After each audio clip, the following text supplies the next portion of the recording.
Star Wars Squadrons is just about a month away, and whilst we've got a deeper dive into the single player campaign, as well as the confirmation of there being no delay thanks to Gamescom last week, we feel there's quite a lot that we still don't know about the game. One of those features is ranked games, a higher level of play that shows people just how good you are at the game, and brings a higher risk than the standard normal game would have. Games such as League of Legends, Overwatch, Hearthstone, and more pride themselves on these variations of gameplay, and what breeds a lot of the esports scenes that helps the longevity of the game. But for Squadrons, we've heard very little, apart from creative director of Star Wars Squadrons, Ian Fraser, saying that PvP fleet battles will be ranked in the tweet shown. That is unfortunately it. We did hear a brief part about it from Ian on the EA Play presentation of Squadrons, stating this. You know, in real life, being a pilot is hard. It takes skill. And that's something that you'll see throughout the game.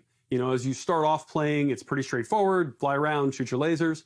But as you get deeper into it, you start learning how to divert energy from your lasers to your engine, how to shift your shields from the front to the back to cover your butt in a dogfight. Or at the higher levels of skill, you can do really crazy stuff. You can boost your engines, fly ahead, cut them off, whip around 180 and shoot a missile off your own tail while drifting backwards. Like real ace pilot stuff. And that's really where we have a lot of fun with the game. So it's clear a detailed element of ranked gameplay is in the works. But we have 30 days left until release, and I doubt we'll see any more from Squadrons until it's released. So, how will ranked gameplay fit in Squadrons? Well, in today's video we'll be talking about what we expect from ranked, what we might get in reality, and what Motive Studios is likely to do to keep the game's longevity intact. But before we dive right into that, my question of the day is, what rank do you think you'll be likely placed in Squadrons? Assuming that there's a bronze, silver, gold, platinum and diamond tier. For me, I feel my peak competitive spirit in the Team Fortress 2 days have gone. However, that doesn't necessarily mean my skill has completely left me. I excel more in FPS games, having reached Grandmaster in Overwatch and played professionally in Team Fortress 2. However, I'm unsure how those skills will translate into flight sim. So with that in mind, I feel like I'll likely peak out at platinum tier at most. But what about you? Let me know your thoughts and results in the comments down below. Now, back onto Squadrons.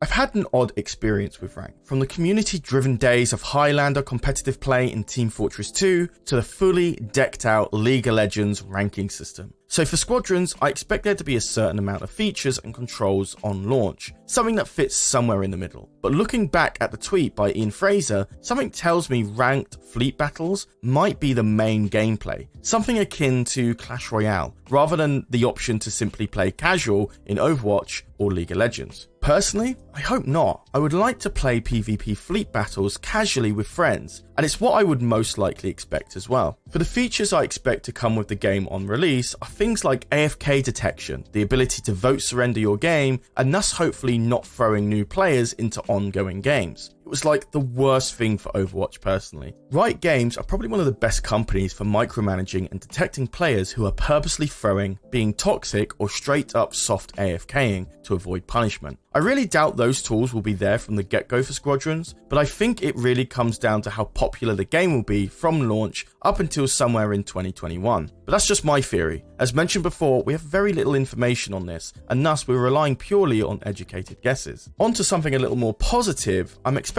3-month ranked seasons, much like how Overwatch and Fortnite does it, and not yearly ones like League of Legends does. So, when the 3 months are up, your rank is reset and the end of season rewards are likely distributed to players. Motive Studios stated that all cosmetics are already in the game, and no microtransactions will come with it. So hopefully, new seasons will allow developers to push new cosmetics to players in some shape or form. Which also begs the question, would specific cosmetics be rewarded to different tiers of players? Or is it just one reward each season if you reach a specific tier? That's something I couldn't give an educated guess on yet. I really hope Squadrons will have a healthy rank system in place. We never had a flight simulator game enter into the competitive realm of gaming, let alone esports. We actually did cover Squadrons being an esport in a previous video, so if you want to hear more about that, I really recommend you check out our video, Why Star Wars Squadrons Could Be the Next Big Esport. Links to that video in the description or in the info card in the top right, which should be appearing now. I feel Squadrons ranked will go purely by point system, each tier having a lowest and highest value of points within it, much like Overwatch's system, as well as 5 or 10 placement matches to determine your starting point count. It's simple and straight to the point, but I do believe wins and losses will contribute a set amount of points that can be earned or lost. In future patches, I would like to see data points that determine how many points you would win or lose based on your specific performance. How many enemies did you take out? How much of the objective did you secure? Who was the MVP on each team? All of this data should contribute how many points you should lose if you were defeated and how many points you should win if you were victorious. I'm pretty sure many of you won't enjoy losing the max amount of points possible per game when you were literally the best performing player in the game, despite losing. Squadrons is a team game after all, so wins and losses won't always be reliant on you, and the point variations should contribute to that fact. I'm also interested in what sort of queues for matchmaking will be in place. The last thing I want to see is the enemy team being a full set of 5 people in comms, whilst my team consists of 2 separate groups and just me on my own. So matchmaking is really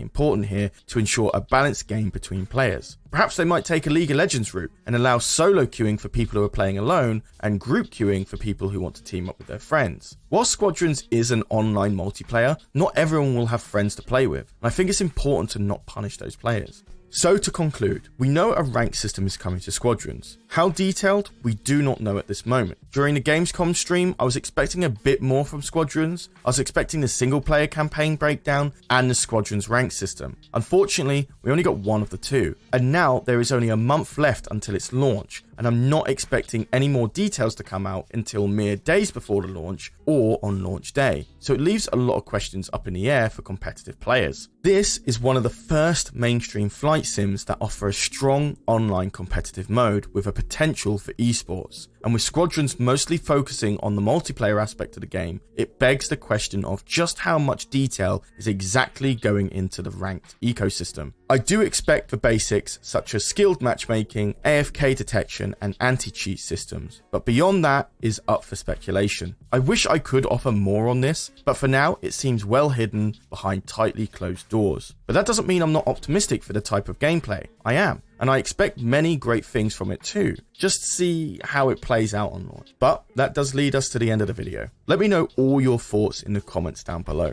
along with the question of the day. And if you still haven't gotten your Star Wars fill, why not check out our video on this amazing fan game called Force Combat. It's a 2.5D fighting game built from the ground up and is available to play for free on your PC now. Links to that video in the description and in the info card in the top right now. But other than that, I have been Charlie, you've been watching EcksToo, and I'll see you in the next video. Take care.